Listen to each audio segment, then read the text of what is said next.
Never experienced. We were together in Israel, Jerusalem. We believers, that is, celebrating the Feast of Weeks. You probably know it as Pentecost. Jews had come from all over Israel, even the world, to be there. Anyways, I stray from the point. We were at Mark's, preparing to start off with the day's activities, when suddenly, it sounded like a wind was blowing. It was a violent sound, as if a storm was about to ravage the city. And it filled our ears until I thought they would burst. I looked up, and there was fire all around. Not that anything was burning. The fire just hung in the air. It was beyond belief. This fire hung there. Then it slowly divided into smaller flames that moved above our heads.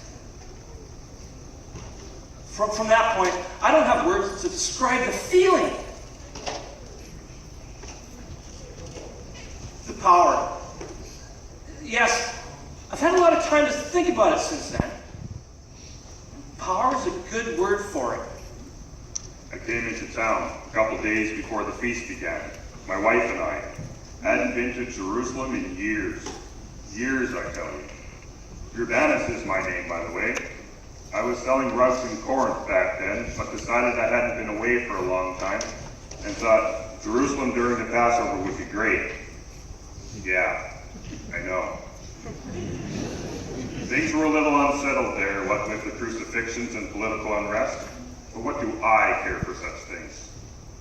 I was faithful to the ceremonies and sacrifices. I was a good Jew who worked hard, and can I confess it? My heart wanted to go to Jerusalem. I've been everywhere by then, all the big cities, but that city, oh, it had soul. So there I was with my wife, walking down the street, and we wandered right in the middle of this commotion. I thought the Romans were taking someone up again, but it was just a bunch of Galileans standing around, shouting at the crowd. Normally, I wouldn't have thought that curious enough to stop, because Galileans, as a rule, don't impress me much. They're fairly unsophisticated, if you know what I mean. I figured they're drunk, try to push on, but my wife is tugging at my arm, and I realize these Galileans are talking in a variety of different languages. Everybody, no matter where they're from, understood these guys. Like I said, Galileans are fairly unsophisticated. I've only known a few who could complete a sentence in their own language, let alone someone else's. But there they were, and I was stopped in my tracks. And then one of them stood out from the rest and spoke with such power about the prophet Joel and a person called Jesus, who they considered the Messiah. Jesus told us it would happen. During our last meal, before his arrest, he asked the Father to send a comforter to us. I'm John. I was there. And after he arose from the grave, he said we must stay in Jerusalem until we were empowered from on high. None of us knew what that meant, or what to expect.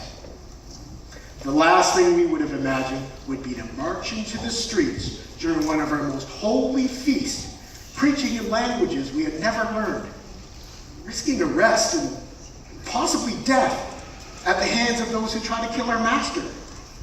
We, who ran at his arrest, cowered at his crucifixion, and doubted his resurrection, were proclaiming him in full view of the world without fear or hesitation. Then Peter, oh that Peter, stood and preached loudly and boldly. I knew Peter could be loud, but not quite so bold. He repeated Joel's prophecy concerning the outpouring of God's Spirit on his people. He proclaimed Jesus as both Messiah and resurrected Lord. He explained that all of them, like us, were guilty of his crucifixion. By the power of the Spirit, he spoke, and 3,000 were added to our number as believers. My wife and I were two of that number. Peter's words were strong. He indicted us all for having crucified the one sent from God, the Messiah. That day we took into our lives this strange new belief, the fulfillment of all we were as Jews. Shortly after that, I moved from Corinth to Rome, taking my faith with me to be shared there. I aided Paul from Tarshish. Maybe you've heard of him. I helped him in his work to start an assembly of believers there. And we devoted ourselves to teaching, to fellowship, to the breaking of bread, and to prayer. We were all filled with awe, for many wonders and miracles were taking place among us.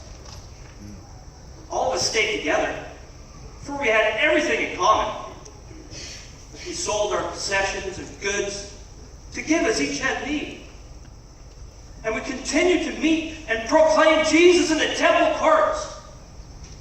Breaking bread at various homes, we ate with glad and sincere hearts, praising God and enjoying the favor of all the people. And the Lord added to our number daily those being saved. Have I forgotten anything? It's all written down in case you did. May the power work in you now as it did for us.